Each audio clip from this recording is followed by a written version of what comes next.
Hoy vamos a tener el placer de escuchar a tres damas exponiendo sobre la estructura de nuestro cerebro.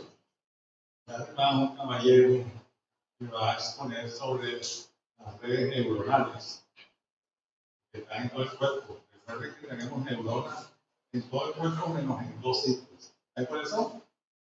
¿En dónde no tenemos neuronas? En las uñas y en el pelo. En todo lo demás hay neuronas. De manera que todo el cuerpo se hace sentir y siente y se hace sentir. Le voy a explicar cuál es el procedimiento para la auto, joven y heteroevaluación. Hoy empieza esa precalificación. Yo traigo aquí unos papelitos, que voy a repartir y entonces ustedes van a ir escribiendo los nombres de las personas que van a exponer. Pero no coevalúen sino cuando pongan los cuadros. Después que terminen de exponer los cuadros, ustedes exponen, califican entonces la exposición de ellos. Pero al final, ya los cuadros no terminen de exponer. Entonces yo recojo los papelitos. Entonces pongan el nombre y el apellido, son 4 nombres que van a poner en cada papel, ¿verdad? Y quienes expongan van a colocar auto y subrayar su nombre. No se le olvide porque me ocurre frecuentemente que por descarte yo tengo que averiguar quién es autoevaluación, porque no pone en autoevaluación. Y tengo que hacer un trabajo de descarte. Entonces, lo que van a exponer, van a poner los nombres de los 4 expositores.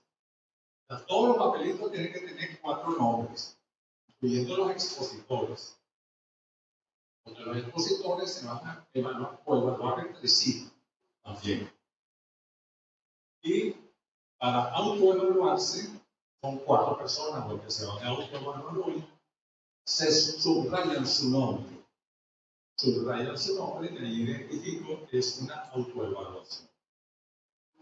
Cada expositor tiene un tiempo aproximado de 20 minutos. Vamos a hacer tan crítico. Un poquito más, un poquito menos. Entonces, creo que es tiempo suficiente para que expongan con calma, con profundidad. Y al final, cuando los pongan todos, abrimos un pequeño conversatorio para profundizar sobre estos temas tan importantes que son clave para las siguientes exposiciones. Al finalizar, vamos entonces a acordar quiénes van a exponer en el próximo viernes 14 de noviembre. No es quienes estén preparados.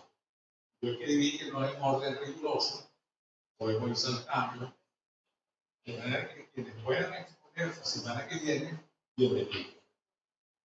No tenemos por qué hacer un seguimiento, un orden estricto, ¿no? Al final, escogemos los 2 equipos que van a exponer en la próxima semana. ¿Alguna pregunta, alguna duda de los que están en línea, de los presentes? A ver, ¿alguna pregunta de los que están en línea?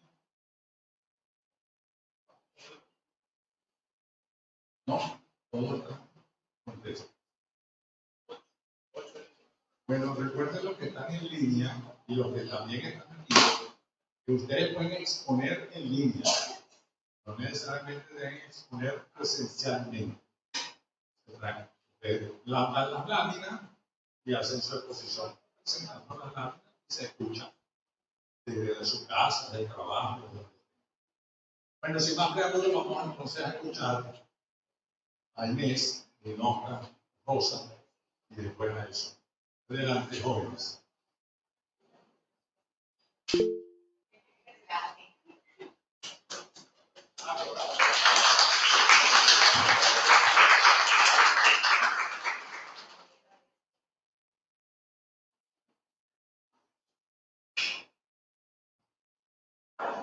Buenas tardes. Mi nombre es Rosa Hernández y pertenezco al grupo número 1.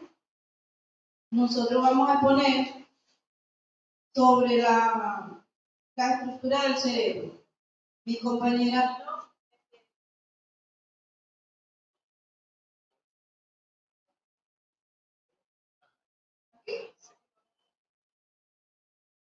el grupo número 1 está conformado por Nino Cayose, Inés Rodríguez y mi persona, como lo dije anteriormente, Rosa Hernández. Nosotros vamos a poner a simple rasgo lo que es la estructura del cerebro. El cerebro es el órgano central del sistema nervioso. Es el órgano más complejo y extraordinario conocido en el universo. Está protegido por una bóveda craneal.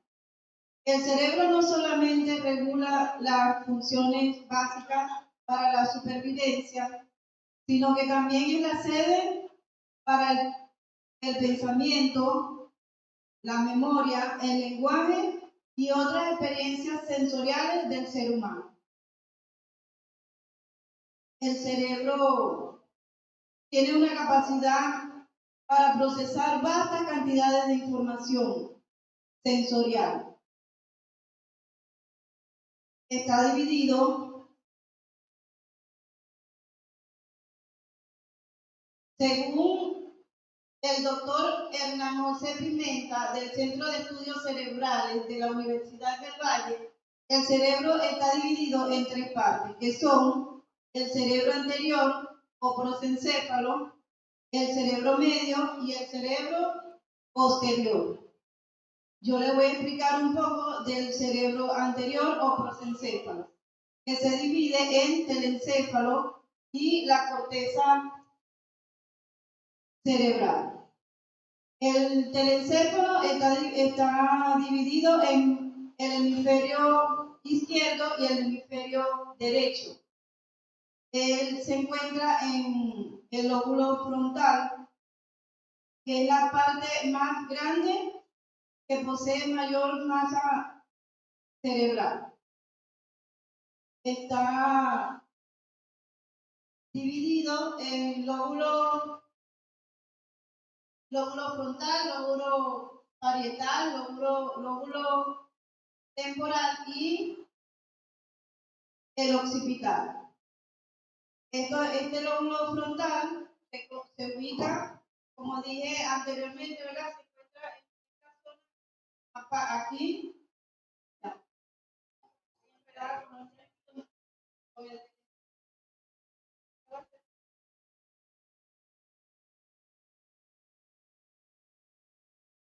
El lóbulo frontal es la parte delantera del cerebro, ¿verdad? Responsable de las funciones complejas como el pensamiento, la planificación, el movimiento voluntario y el lenguaje, incluyendo el área de Broca y la regulación de las emociones y la personalidad. El cerebro también conseguimos el lóbulo parietal que encuentra detrás del lóbulo frontal.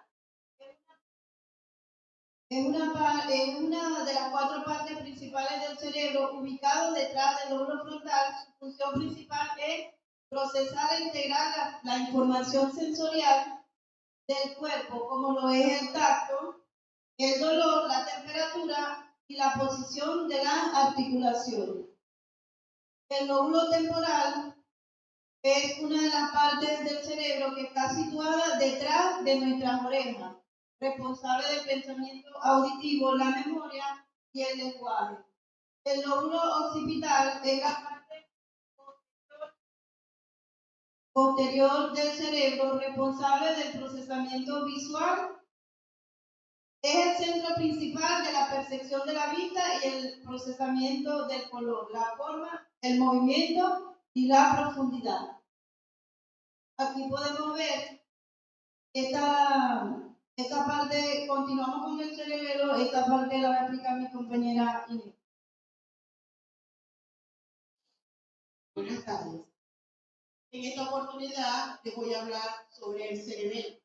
Está situado en la base del cráneo, en la denominada fosa cerebrinosa del hueso, detrás de la protuberancia y el bulbo, y debajo de la tienda del cerebelo o que lo separa de los dos hemisferios cerebrales. En esta parte del cerebro tenemos unos lóbulos, tenemos el lóbulo anterior, el lóbulo posterior y el lóbulo nodular. En el lóbulo anterior, que se ubica detrás de la fisura primaria y se relaciona con el control de las posturas y el tono muscular. Tenemos el lóbulo posterior, que es la posición más grande y está ubicada detrás de la fisura primaria y se encarga de la modulación de las actividades motoras y voluntarias. Tenemos el lóbulo nodular, la parte más inferior y primitiva, crucial para el equilibrio y los movimientos oculares.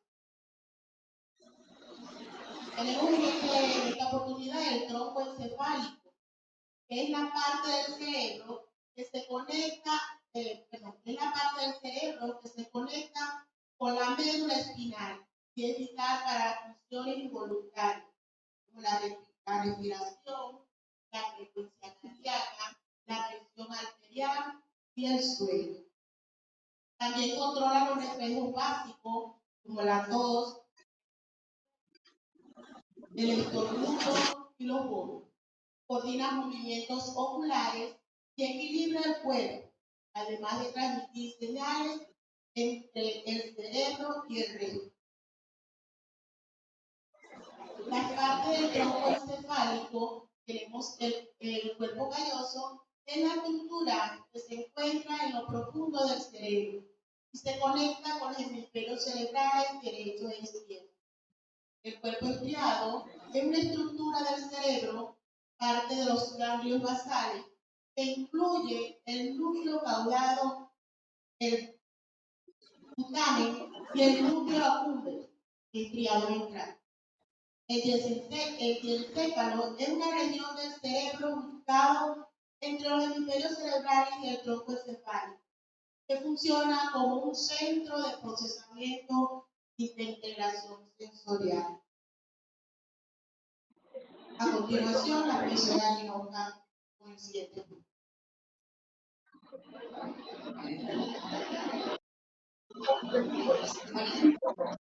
El sistema límbico está involucrado con las emociones, la memoria y la motivación. ¿Ustedes vieron algo que yo hice? Soy de tercero. El profesor, buenas tardes. Ustedes tuvieron varias emociones, entre asombro, una fue la del profesor Marcial, asombro que yo haya intervenido y haya llamado la atención de esa manera, que no era mi deber. Pero todos tuvimos una reacción diferente. Las estructuras del sistema límbico está de la siguiente manera. El tálamo, a través de el tálamo, además de su relación con la corteza cerebral, funciones sensitivas, motoras, como el lenguaje, la memoria, la función ejecutiva,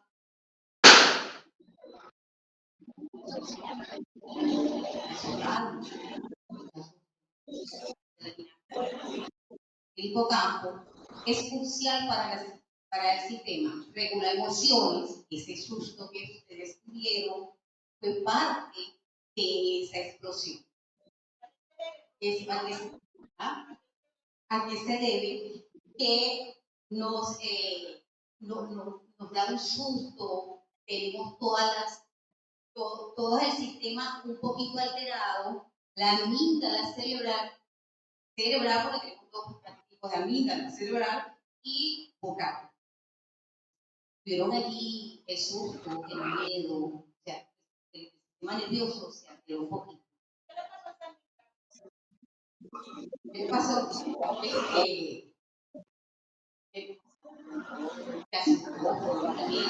Digo, ¿qué pasó? ¿Qué tenemos aquí? Ustedes encontraron varias cosas en tu cabeza. ¿Qué tenía el profesor allí o qué le pasó al profesor Freddy cuando también un poco se cae? Es una estructura en forma de almendra, pequeñita, que encargada de procesar y regular emociones vital para controlar el hambre, la sed y el sueño que muchos tienen en este instante. Los ganglios basales son un conjunto de núcleos profundos en el cerebro que controla el movimiento, el aprendizaje, la cognición y las emociones. Una de las que, en este caso, los ganglios basales, si son alterados, las personas que tienen problemas cerebrales, que sufren para controlar dichas actividades. El globo pálido es una estructura subcortical del cerebro que toma parte de los ganglios basales, dividida en segmento interno medial y segmento externo lateral. El tálamo es una estructura central del cerebro que funciona como una estación de relevo, procesando y transmitiendo la información sensorial, vista, oído, tacto y gusto, y motora hacia la corteza cerebral. La sustancia negra es una región cerebral del mesocerebro.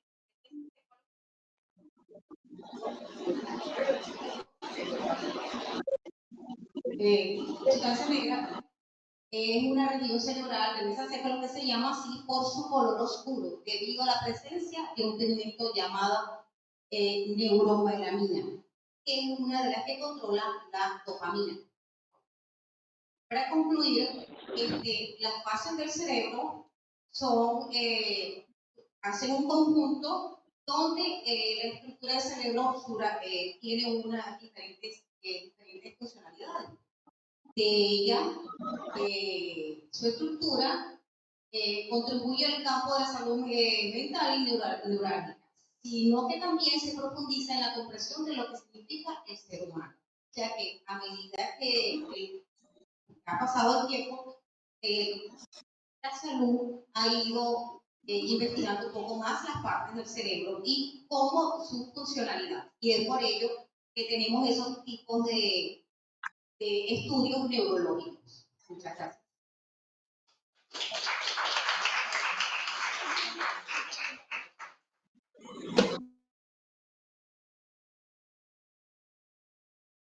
Bueno, antes de dar la palabra a Jesús, los que están en línea, me olvidó decirles cómo van a coevaluar. Los que están en línea me pasan a mi WhatsApp privado, ¿verdad? Me van a coevaluar a estas tres compañeras y después a Jesús. Que ver. A ver la palabra a Jesús. Adelante, Jesús.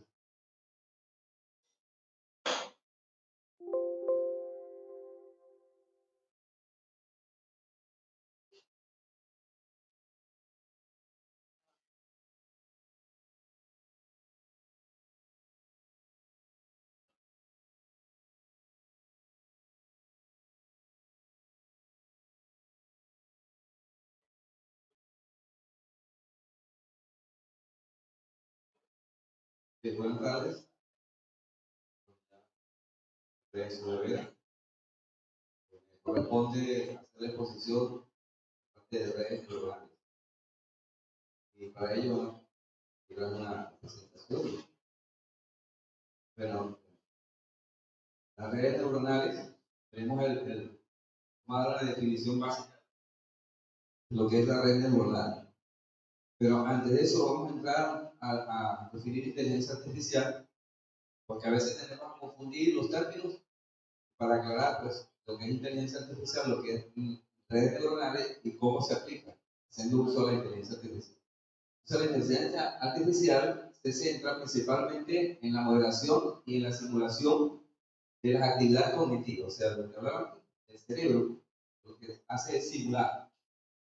Pero bajo una percepción compleja de la memoria, solución de problemas, está caracterizado más basado en los organismos avanzados. ¿Por qué? Vamos a ver la definición ahora de lo que es red neuronal. Una red neuronal es un sistema compuesto de muchos elementos simples. Vamos a ver por qué es simple. El proceso operando en paralelo cuya función está determinada por la estructura de la red. los pesos y las colecciones y los procesos realizados de los elementos o nodos de cálculo. Esto lo vamos a explicar detalladamente. Vamos a la siguiente. Ahora, esta es otra definición. También se conoce como un sistema computacional complejo por un alto número de simples elementos procesadores que se conocen como neuronas, pero altamente interconectados, los cuales procesan la información entregando la respuesta o salida ante entrada. ¿Pasamos? Ajá. Para nosotros poder entender lo que es una red neuronal que deriva de la neurona biológica, porque cuando hay un término que es neurálgico y tiene que ver con la parte de la biología, de dónde vienen los neurólogos. Neurólogos porque tratan problemas con la parte nerviosa. Entonces, en biología, la neurona es la base de funciones del cerebro de cualquier individuo. El sistema de procesamiento cerebral de la información, complejo, no lineal y paralelo. Fíjense, ahí tenemos la fisiología de una neurona elemental, o sea, en biología. Las partes, el soma, es eso es la parte del núcleo o el cuerpo celular. Allí es donde está la información. Disculpe que tiene un problema aquí en el micrófono que se va a ir en la otra. Es donde está la información genética para poder replicar a otra neurona, porque es una célula. O sea, la célula, el concepto de célula es la unidad anatómica, fisiológica y reproductiva de todo ser vivo, pero esta célula es nerviosa. Una neurona es una célula nerviosa. Entonces, en biología, tenemos una neurona aquí que está compuesta por axón y dendrita. Fíjense, los elementos constan de la sinapsis, el axón y la dendrita y el soma cuerpo. Pasar a la siguiente. Las redes neuronales biológicas, ¿cómo funcionan? El cerebro humano está compuesto de millones de neuronas. Es decir, se está...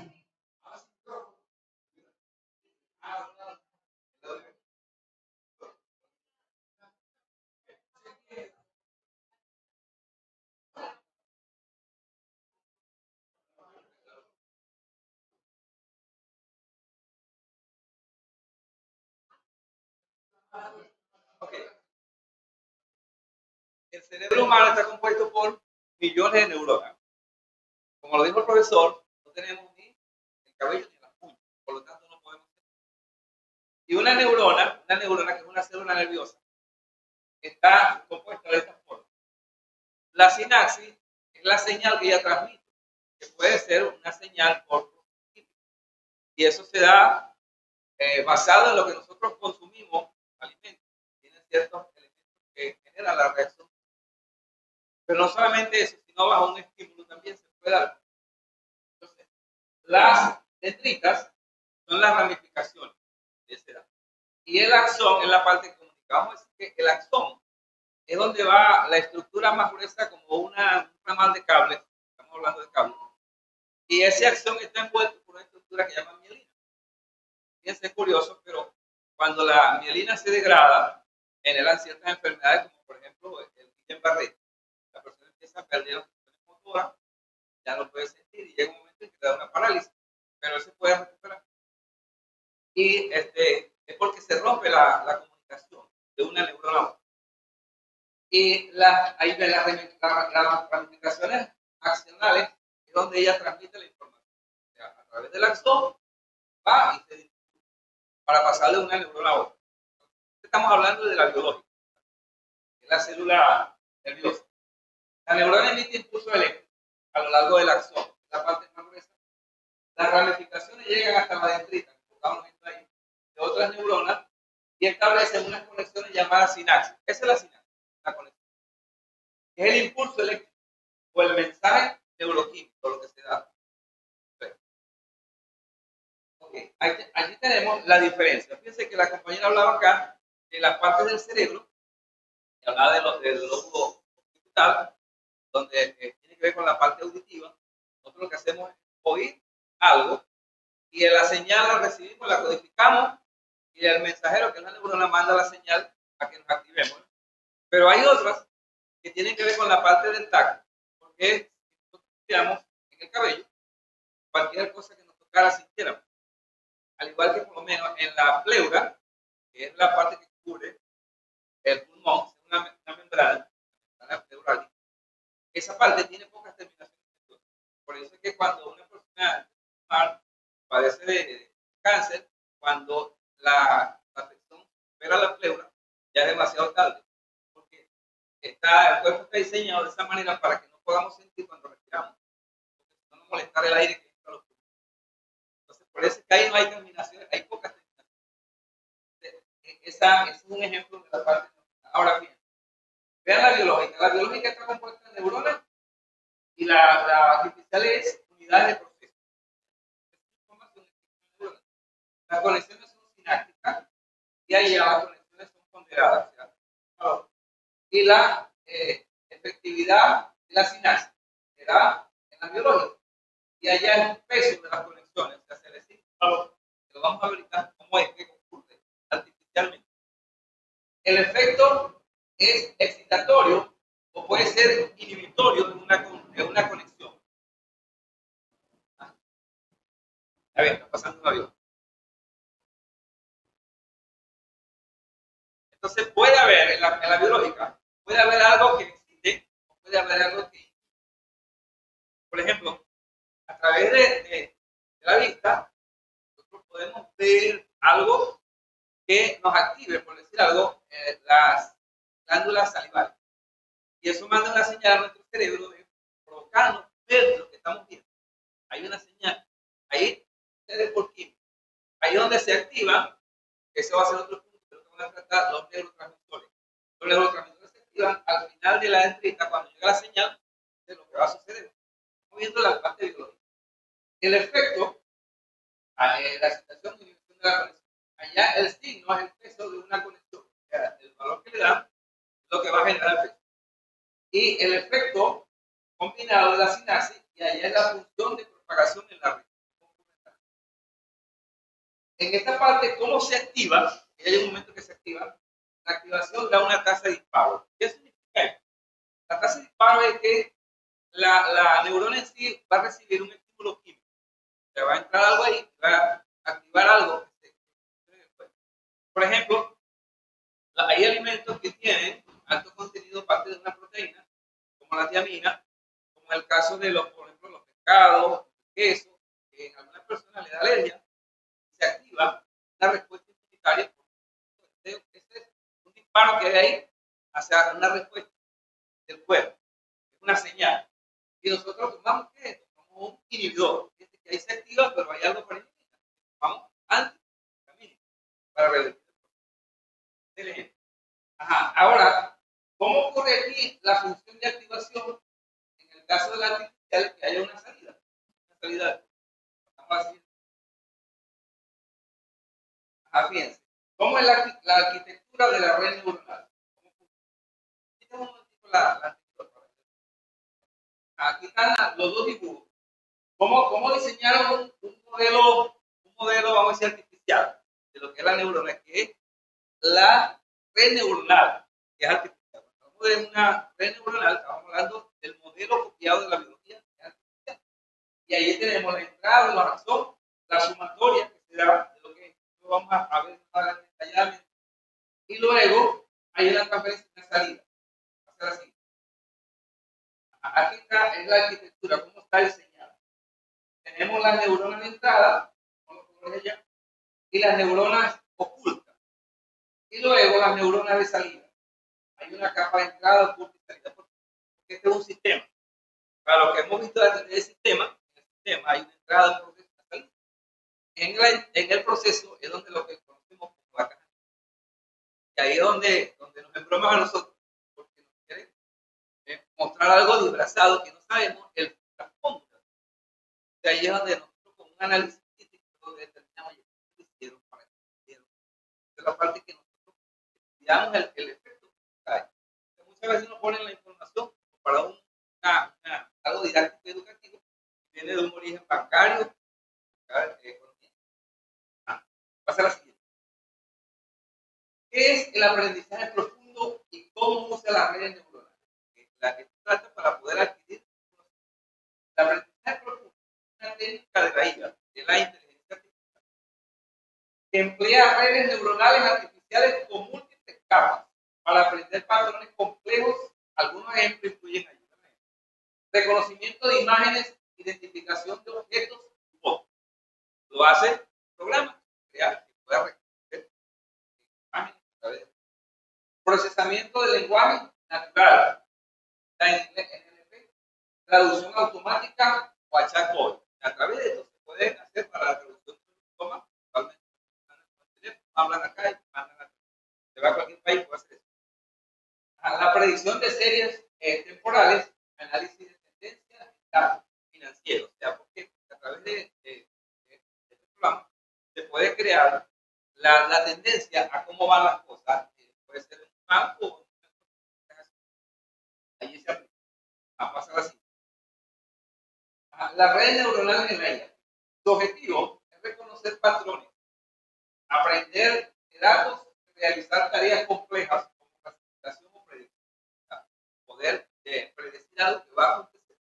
Ahora, neuronas artificiales, unidades básicas que reciben, luego procesan y transmiten la información, y luego hay unas conexiones ponderadas. Cada conexión tiene un peso que ajusta la importancia de la señal. Y la función de activación es decir, si la neurona se activa o no, envía una señal a la siguiente etapa. Vamos a poner un ejemplo. En la biológica, yo necesito tener algo que active la señal. Por decir algo, cuando está durmiendo, si le hacen así, no siente. La siente, pero no ha llegado a la sinapsis, al cerebro, para que le digan que están tocando. Pero si le pegan un pedazo de hielo, que es una señal que viaja rápidamente, ocurre allí rápido la señal. Entonces, la neurona, ella se va a activar. Cuando habla de activar biológicamente, es porque hay un umbral es que hay algo que la activa. O sea, llegó hasta el punto.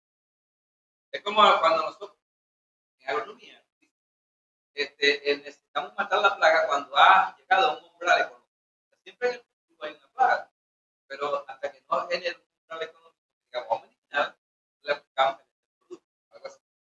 Así se activa. Pasa a la siguiente. ¿Qué tipo de IA utilizan las redes neuronales? Las redes neuronales utilizan principalmente el sistema de inteligencia artificial como aprendizaje profundo. Ahí es donde tienen los dos términos que vienen del origen de la red neuronal. Piensa con el deep learning, es profundo aprendizaje. O sea, aprendizaje profundo, que es un subcampo del aprendizaje automático, machine learning. O sea, que empezó con el machine learning, el aprendizaje automático, y luego se fue desarrollando hasta llegar a lo que conocemos como la red neuronal. O sea, que ha ido más, ha adquirido más, ha sido más alimentada. La palabra.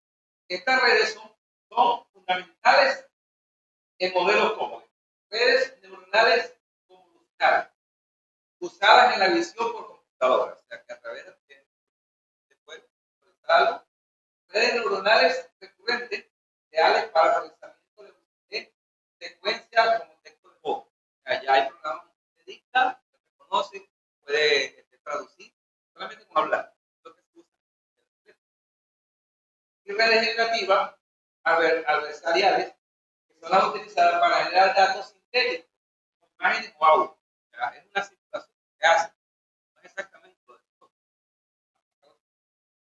¿Cómo funcionan las redes neuronales en la IA generativa? Va generar aquí. Estas redes aprenden patrones, complejos a partir de grandes conjuntos de datos. Luego crean contenidos nuevos basados en esos aprendizajes. Por ejemplo, el modelo del GPT y el DEP. Las redes neuronales analizan textos, imágenes, resultados coherentes y originales. Lo que hacen es, o sea, al alimentarla, porque tiene que haber algo que la alimente, ella va almacenando una gran cantidad de datos y después ya utiliza. Ahora, la diferencia es que nosotros en el cerebro, muchas veces lo olvidamos, lo repasamos, volvemos a ver el patrón. Ahora, el procesamiento de capas de redes usa múltiples capas, es decir, neuronas artificiales. para extraer características jerárquicas de los datos. El aprendizaje centralizado, modelo creativo, emplean técnicas como el autocall, es decir, para aprender datos identificados. La generación y de salida, una vez entradas a las redes, pueden crear textos, imágenes, música u otros formatos con alta fidelidad, porque tienen una base de datos. Ya va a tomar. Ustedes vieron donde combinan redes con inteligencia artificial en la creación de el Android humano de Sofía. Obviamente la conectan el cerebro de ella a una red y ella toma la información. O sea, el programa lo que va a hacer.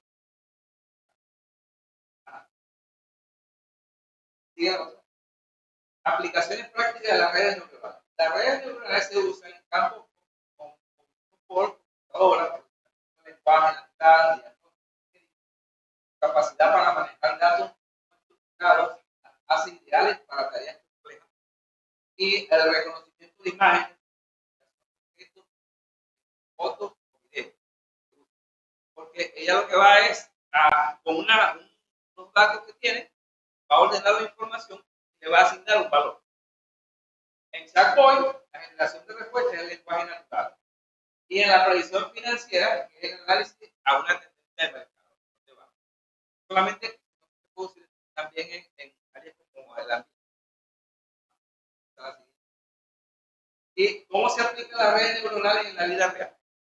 Actualmente, las redes neuronales tienen aplicaciones prácticas en diversos campos. Medicina, diagnóstico de enfermedades, mediante imágenes médicas.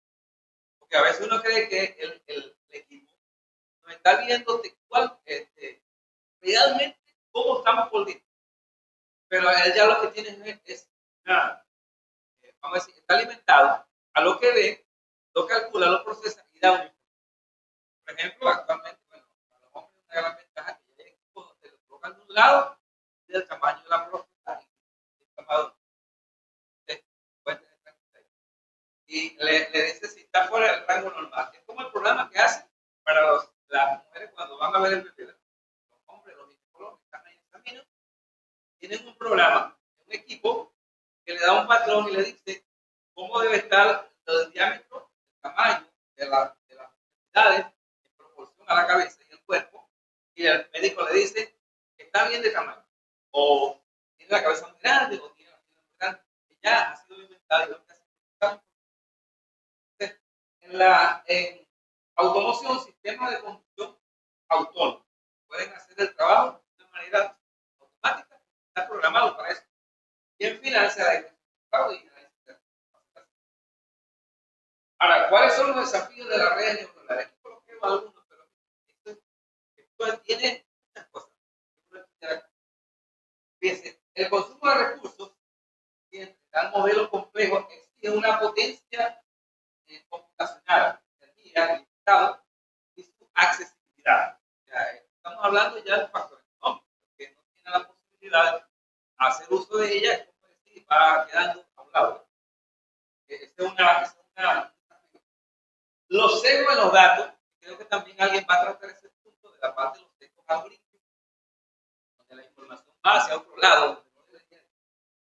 Si los datos de entrada son parciales, las salidas generadas pueden perpetuar tipo o desinformación. Puede agarrar hacia otro lado. Y el control de calidad, garantizar que el contenido generado sea coherente, seguro, ético, siendo retos universales. Otra cosa que yo pudiera añadir acá es la forma como manejan, vamos a decir, el cerebro de la población, de la sociedad, a través de un sistema condicionado de red. Porque a través, por ejemplo, de las redes sociales, tomamos el ejemplo del Facebook, está el mismo programa de la red neuronal que ha sido creada, le ha creado un perfil individual, personalizado. Cuando usted abre un Facebook, no tiene la misma presentación que el mío, aquí todos son diferentes, porque va a depender de lo que usted busca en la red. Igual que en el YouTube. Si lo de usted es la cocina, le van a aparecer una cocina, la información de cocina, todo esto sí, porque el programa lo diseñaron para que arroje ese resultado. Es decir, él va a llegar a un umbral es que nos para la señal que dice invádelo con información. Por ejemplo, si usted ya leyó más de 3 o 4 artículos relacionados con este tema, él le va a empezar a proponer. Así hace la neurona a nivel biológico.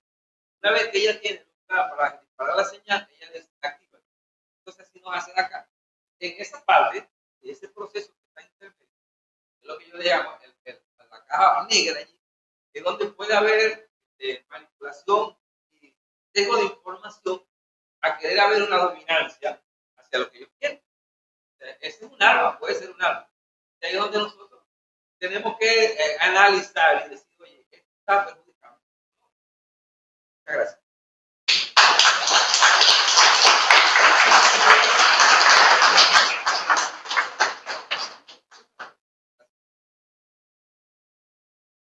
Bueno, vamos a escuchar alguna aporte que ustedes quieran hacer.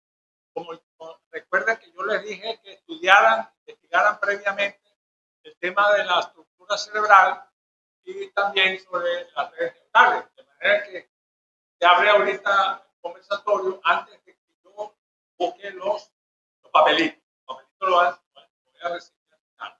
Entonces, quienes pudieran participar en esta conversa, los que están en línea también, quieran intervenir, a ver, alguna sugerencia, alguna idea, un aporte, línea.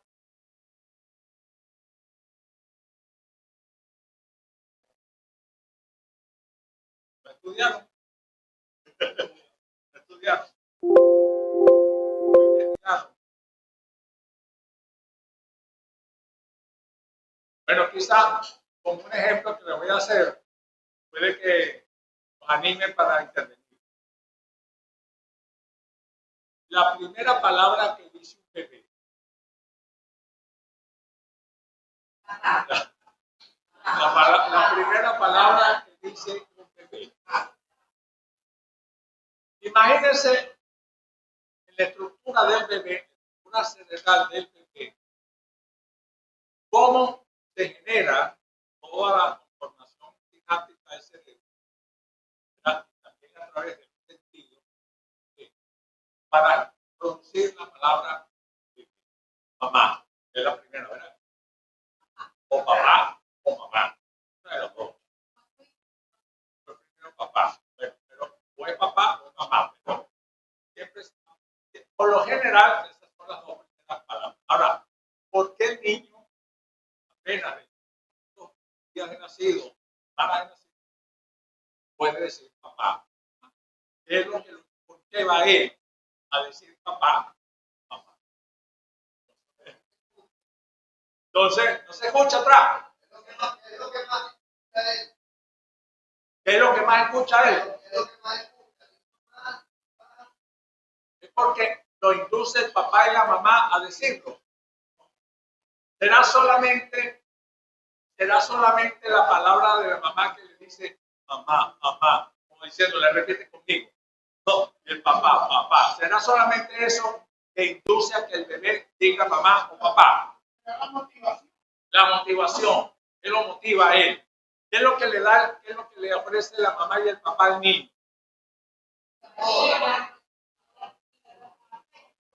Afecto, alimento, amor, cuidado, lo protege, lo abraza, ¿verdad?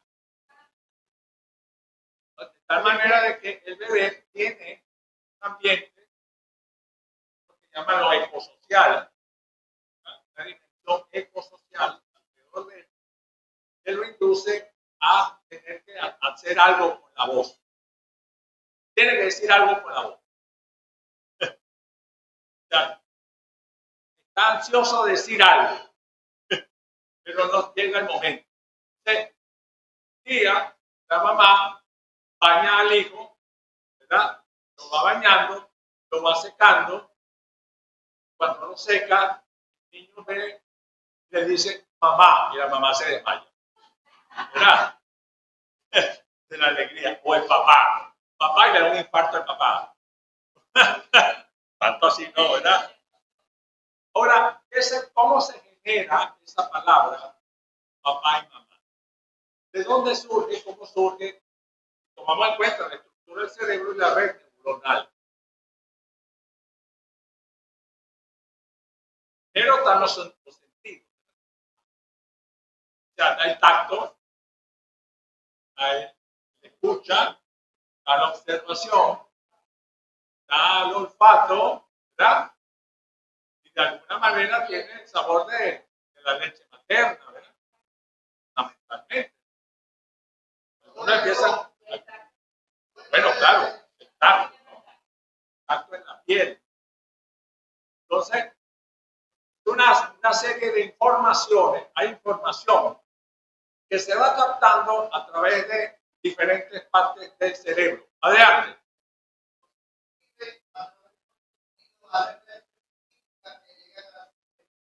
Muy bien. No solamente química, también son eléctricas. Sí.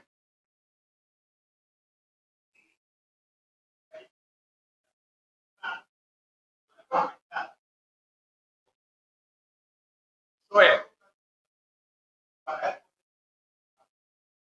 Sí. Adelante. Dice que no es aislado, sino en un conjunto articulado.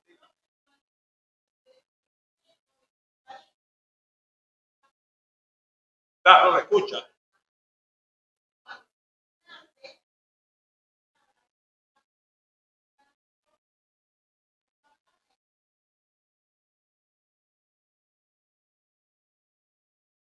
Muy bien.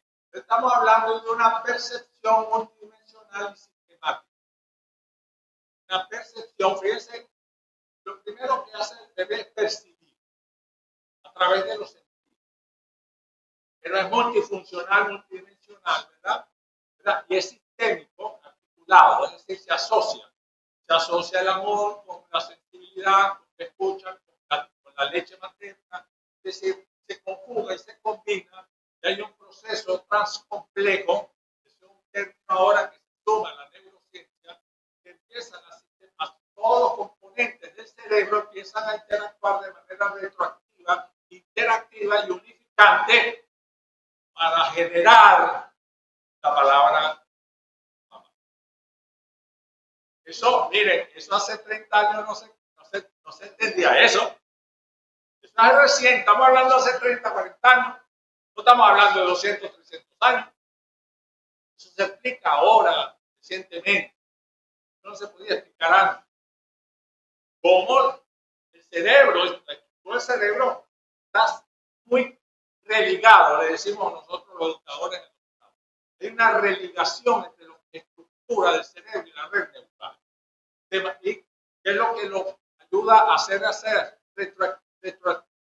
retroactividad química, procesos químicos y procesos eléctricos. Procesos químicos, biológicos, eléctricos. Por eso yo le hablé en la primera sesión la frecuencia, ¿verdad? Delta alta, alfa, delta, ¿verdad? ¿No?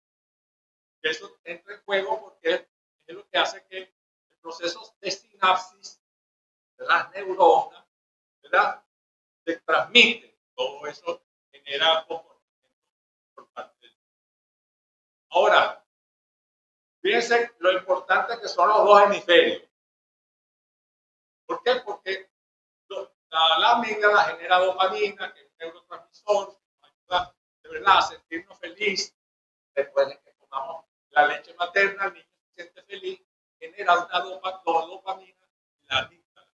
Entonces, el niño le baja la frecuencia eléctrica, se siente tranquilo y se duerme. ¿Verdad? Tranquilo. Es decir, hay un proceso neuronal que siembra la amígdala a través de la dopamina, genera en todo el cuerpo la tranquilidad y se duerme. Así lo explicamos la vez pasada, ¿verdad? Entonces, por eso es que los niños después de comer tienden a dormir. Bueno, por lo general uno hace sus siestas también, después de almorzar, a veces estamos sonolientos, después una papa en un desayuno, porque uno queda como dormido.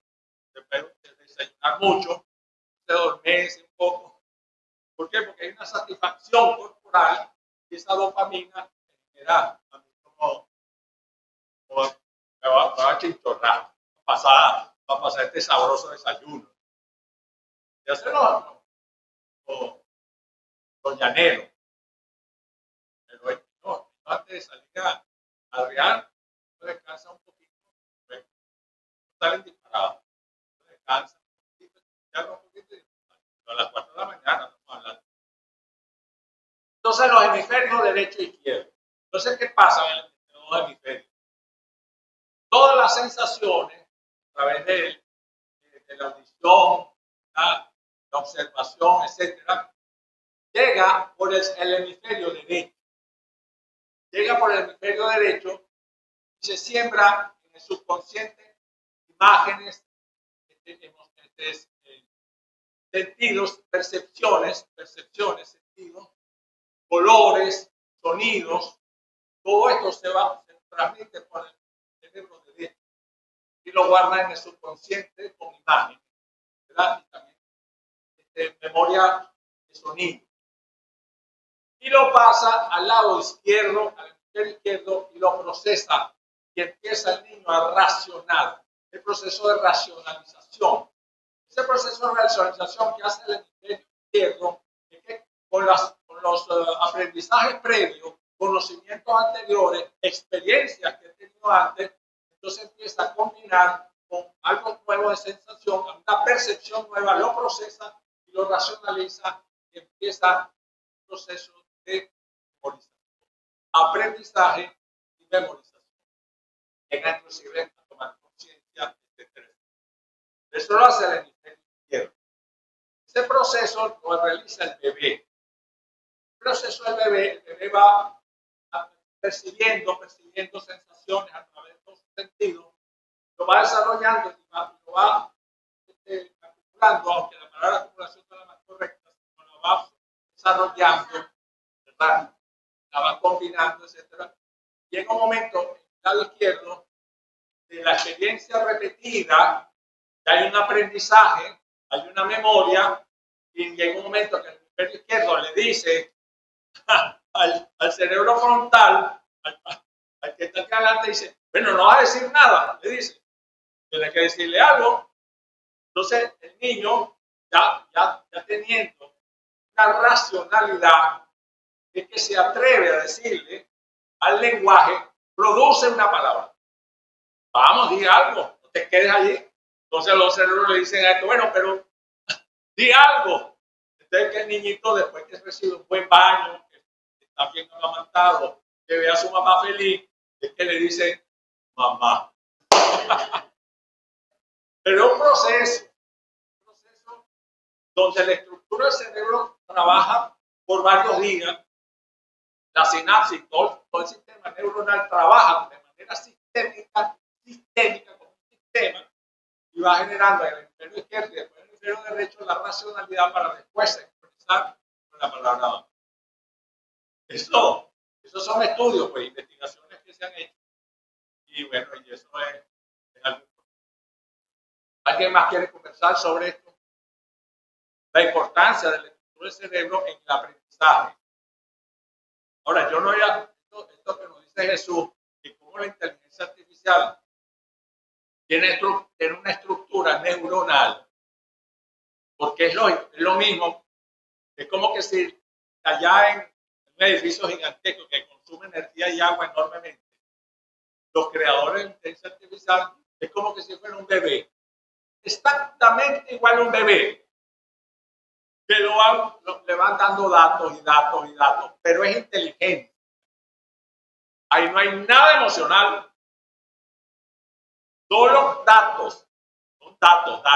Usted le dando a percibir información. Entonces, información que le viene de todos lados. Es más, cuando usted interactúa con la inteligencia artificial, va absorbiendo información. Porque hay información que usted le está suministrando desde aquí. Porque hay información de aquí que no la conoce porque está allá. Entonces se alimenta de la información que uno le da. Entonces, imagínense todo el globo terráqueo alimentando a Géminis o alimentando a DeepSeek.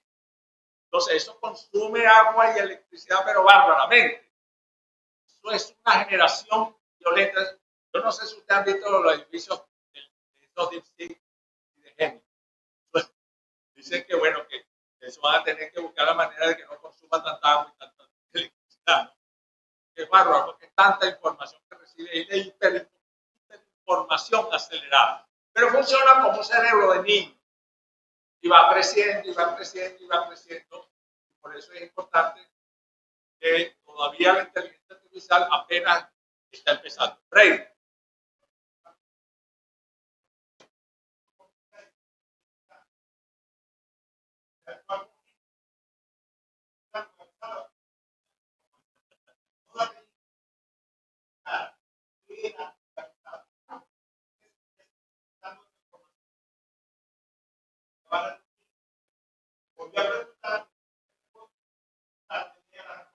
Bueno, hace un año exactamente, en este salón, empezó el seminario de sistematización de experiencias pedagógicas lugarizadas.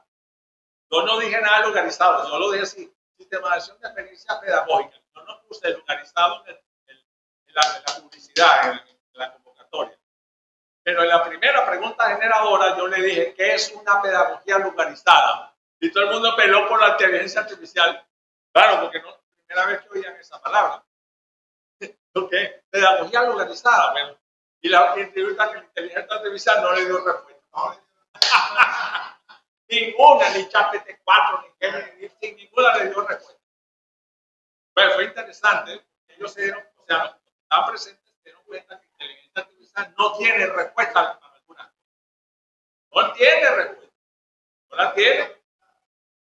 Entonces, pero eso fue interesante para ese año exactamente. Pero ahí estaba aquí, Luis también. Yo no sé, Sofía estaba aquí, no. Entonces, la inteligencia artificial, como lo explico aquí, es exactamente como se ve. ¿Alguna otra intervención quieran hacer? Luis.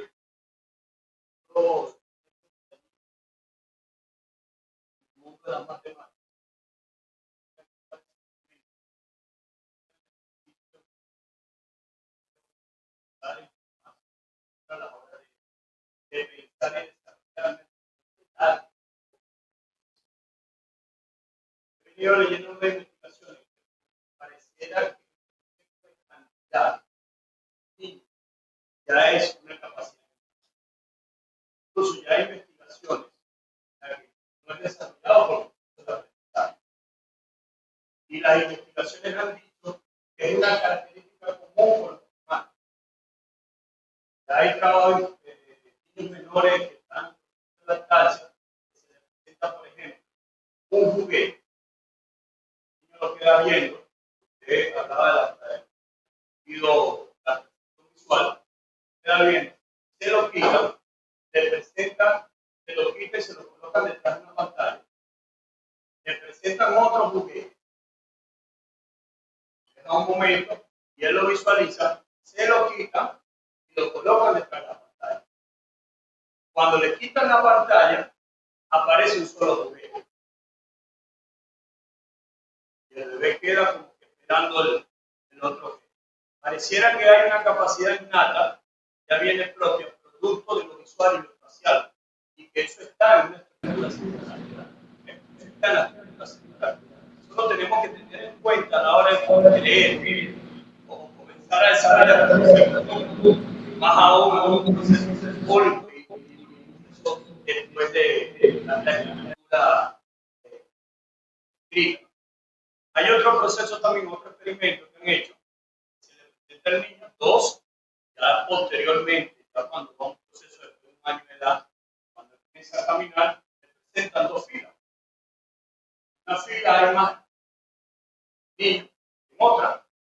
Es decir, él visualiza que una está más larga que la otra. Y ya cuando comienza el ejercicio a plantear cuál fila más o menos es, tiene como decir mayor cantidad. Lógicamente, visualiza y menciona la que él ve, y parece que lo visual ya se relaciona con tamaño. Eso ha llevado a que ya en ese proceso, en lactancia, posteriormente ya cuando primero, un añito, 2 añitos, paso, el concepto cantidad o la categoría estimación ya es innato en nosotros, esa capacidad, el proceso de. Después comienza en lo externo, según un ente externo llamado docente, su didáctica, con su enfoque, unos procesos de aprendizaje que comienza incluso a usar ahora los simbólicos con las partes de su cuerpo. Eso lo tenemos que tener en cuenta porque a veces pensamos, y en lo tradicional, lo aburrido que hacemos, la enseñanza de la matemática clásica, y el sustento hoy en día de las redes neuronales y de los algoritmos que desarrollan la inteligencia artificial, gracias a esos patrones que nosotros debemos tener eso claro a nivel de la cerebral. Porque a veces cometemos el error de caer directamente en el pensamiento abstracto, pero hay un concepto innato de estructura cerebral antes del pensamiento abstracto, a ese desarrollo. Eso lógicamente debe impactar y debe reflexionar y debe pensarse en los ejercicios didácticos que hacemos a la hora de enseñar o como el movimiento ahorita de educación matemática. La educación matemática crítica aprende a enseñar matemáticas. Yo le voy a poner una tarea. Levanten la mano quienes escriben con la mano derecha o se cepillan los dientes con la mano derecha. Levanten la mano. Levanten la mano ahora, gracias. Los que son zurdos, los que escriben con la mano izquierda y se cepillan con la mano izquierda. Con menos. Averigüen por qué. ¿Por qué la mayoría escribe por qué la mayoría escribe y se cepilla los dientes con la derecha?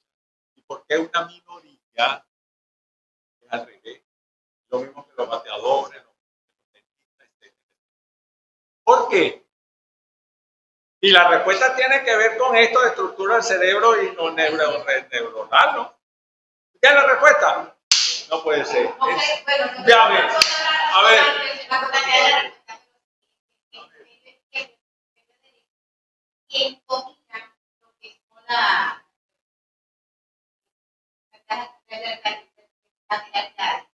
y el hemisferio derecho controla más el izquierdo, aunque parezca algo difícil, pero sí es así.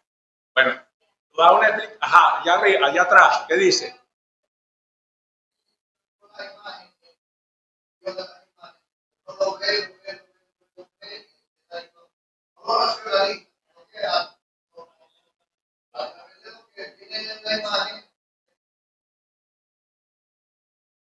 Catherine.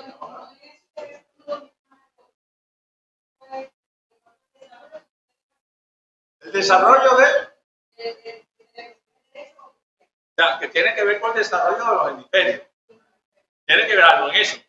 Porque, Rosa eres tú, ¿no? Inoca nos está diciendo algo que es cierto. El hemisferio izquierdo, ¿verdad? Realiza la motriz del lado derecho nuestro, brazos izquierdos y dedos. El hemisferio izquierdo. El hemisferio derecho controla todos la pierna, brazo y dedo izquierdo. Está cruzado. Hagan así.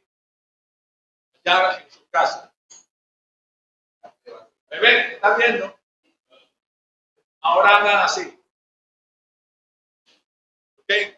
Ahora les voy a pedir, ustedes lo van a hacer en su casa. Ponen este dedo acá. Yo movió el otro. No sé, vamos a ver si. Vamos a hacerlo tú. A ver, mueve este dedo. Mueve este dedo. Ah, lo hiciste bien. Mueve este dedo. Ah, a ver usted. Mueve este dedo. Este dedo. No. A ver. Fíjense cómo la vista funciona. Y uno cree que, a menos que lo toque.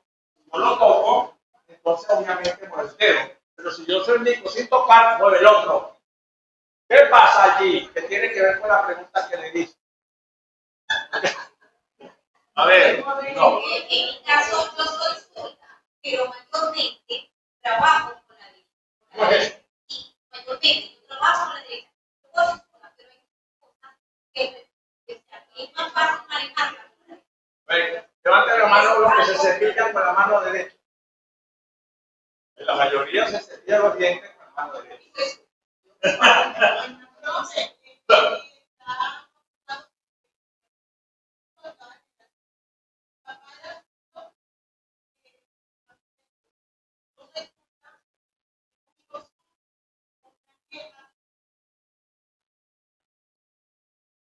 Segunda pregunta. Usted, perdona, está tratando de intervenir, disculpa. No, disculpa.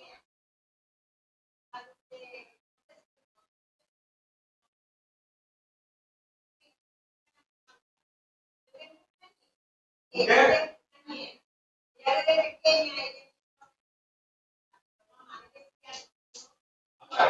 Entonces, la ubicaba escondido, ella estaba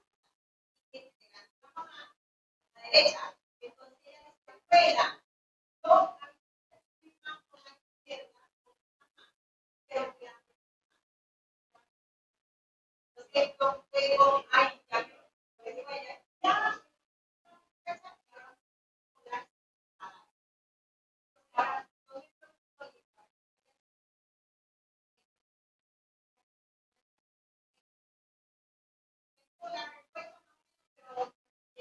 Ok. La segunda pregunta. Si ustedes a un niño, a un joven, lo inducen a que se cepille todos los días con la otra mano, que escriba con la otra mano y que coma del tenedor, la mano con la mano bueno, pero que invierta las manos para comer, etcétera, etcétera, que juegue mejor con hermano, que batee el tenedor izquierdo, etcétera, etcétera. ¿Qué creen ustedes que aumenta en ese niño? Esa es la pregunta. ¿Qué creen ustedes que aumentará si ustedes inducen a un niño, un adolescente, manejar o ejercitar la mano que no es? ¿Qué pasa en su cerebro y qué es lo que mejora en el estudiante cuando se hace eso? ¿Nunca se han hecho esa pregunta? ¿Nunca hemos oído hablar de eso? Sofía. En mi juventud, ¿En tu qué? a mi juventud, ahorita soy la otra como a los 20 años. Y creo que los resultados es más sencillo, bastante creativo, también para desarrollar un ejercicio que me dio mi padre. Para pegar, para pintar,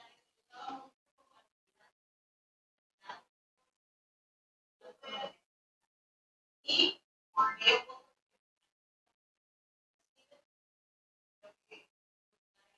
¿Ustedes no sabían eso? ¿Están aprendiendo eso hoy? Ya lo sabían. O sospechaban o lo intuían. A ver. pero es que estuvo de pie. Pero llena. O sea que cuando juega fútbol, cuando va caminando, esa con la izquierda. Sí. A ver. Cuando los niños utilizan las dos manos, que trabajan con ambas manos, pueden cepillarse con la mano izquierda, pueden con la mano derecha, pueden Ambidiestro. sí. ¿Qué sucede ahí? Bueno, de esa parte de la respuesta que ustedes me van a dar, ¿por qué los ambidiestros desarrollan otras habilidades y destrezas que no tenemos? O los zurdos o los ambidiestros tienen una capacidad adicional. A ver, dímelo, pues. Incluso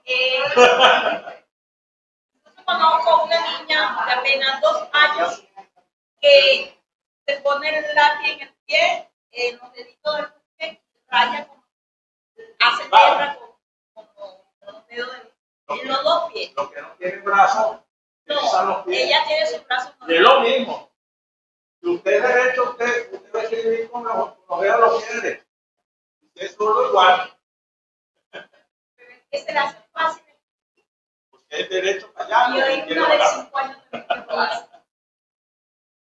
Bueno, ahí tiene una tarea interesante para que empiecen a pensar. Vamos a hacer este último ejercicio. Van a repetir. Ajá, diga. El comandante ya no pudo tocar la guitarra. Él era zurdo. Vamos a hacer este ejercicio. Muy sencillo. Pongan atención. Vamos a poner así la mano y así el puño. El puño pegado acá y la mano aquí, allá en su casa, que están en línea. El puño pegado del codo y la mano levantada así en esta posición. Y van a hacer esto. Atención. Vamos, hágalo bien. Estoy viendo que no lo hacen bien. Vamos. Ese es un ejercicio para desarrollar la destreza en ambos lados. Y hay muchos más. Busquen en internet la cantidad de ejercicios que hay para desarrollar la destreza motora que parten de ambos cerebros. Esos ejercicios están haciendo un tremendo trabajo en China. Busquen los videos en China, pongan a los niños con pelotas, con juegos, a manejar simultáneamente los dos brazos, las dos manos, los dos brazos. Y utilizan toda esa cantidad de ejercicios a niños de 3, 4, 5 años. Y lo están haciendo con premeditación y alevosía porque se les está desarrollando habilidades. Esa es la cantidad de cosas que surgen de la estructura del cerebro. Dígame. Yo le he comentado a la actividad temprana. Si nosotros de verdad sabemos cuál parte de ese cerebro la tenemos desarrollada, Como dijo, ¿Cuál hemisferio desarrollamos más? te lo digo porque siempre donde trabajo, cuando realizamos las jornadas de atención, entrando a los colegios, que es la mayor parte donde se realiza, yo entro siempre esto aquí, esto allá, pero lo hago por inglés. En una oportunidad yo no pude ir al preabordaje. Cuando llegué al equipo me dice, ¿quieres ir mañana otra vez al colegio? Fueron todos. Es que tú no fuiste y no se lanzó el drone. ¿Cómo el drone? No, porque nosotros hicimos esto, pero ¿cómo tú lo ves? Cuando yo le empiezo a explicar, pero era algo que yo tenía en alto, pero no sabía que lo tenía desarrollado. A ver, ¿cuándo voy? Entonces, con todo eso, yo le digo, bueno, la norma mía o mi cerebro desarrollado es que una actividad de alto impacto va con una actividad bajo impacto. No me coloques a los chamos en esta área, las actividades deportivas fuera del espacio de la salud. Entonces, que le empiezo a explicar todo. El recorrido de las autoridades de venir por aquí. Entonces, hay cosas que a veces nosotros mismos, debemos analizarlo. Cómo nosotros tenemos esas habilidades cognitivas hace que pase. En una oportunidad para el registro de los cultores que se hizo en la Plaza Bolívar, llegaron unos chicos, un equipo tecnológico, un grupo de desarrolladores, sacaban tablas, cosas, no sé cuál, tratando de equiparar los desarrolladores del sistema Patria con los de el Ministerio de la Cultura, con todo el tema del registro de cultores. Entonces, iban a caracterizar a un chico, a un niño menor de 9 años, que no tenía cédula. Y él me dice, no, que no se puede hacer. El muchacho sistémico, inteligencia artificial, que tenía todos sus flores, sus desarrolladores allí, en esa área, yo le digo, pero venga acá, si el sistema Patria te reconoce la cédula del representante y cargas el chamo en tu récord, a tu ingresar al sistema los datos del chamo con la cédula de la mamá, lo va a mandar a ese portal. El muchacho me quedó viendo, después se retiró, al rato regresa y me dice, todo eso empezó a cargar, porque ni nosotros sabíamos que los desarrolladores estaban haciendo eso. Y fueron los que lo crearon. 4 ejercicios que se van a hacer en su casa hoy cuando lleguen a su casa.